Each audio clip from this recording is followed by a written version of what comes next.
ভোর থেকেই খুচরা ও পাইকারি ক্রেতারা ভিড় করেন শায়েস্তানগর বাজারে। হাওরের প্রায় সব ধরনের মাছই পাওয়া যায় এখানে। তাজা এসব মাছের চাহিদা দেশজুড়ে।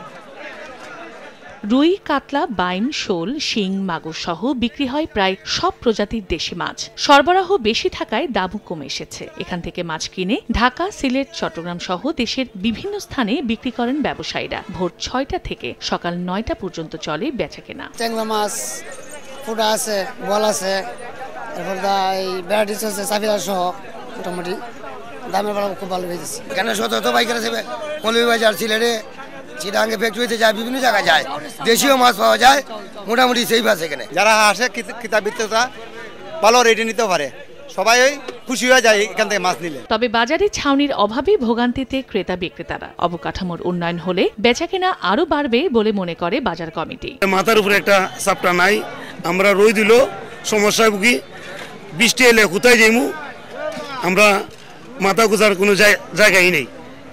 এই অবস্থান আমরা সরকারে এটা আমরা যেন একটা ব্যবস্থা করে দেওয়া হোক। শায়েস্তানগর মাছ বাজারে খুচরা ও পাইকারি মিলিয়ে প্রতিদিন গড়ে ৩০ লাখ টাকার মাছ বেচাকেনা হয়। সময় সংবাদ, হবিগঞ্জ।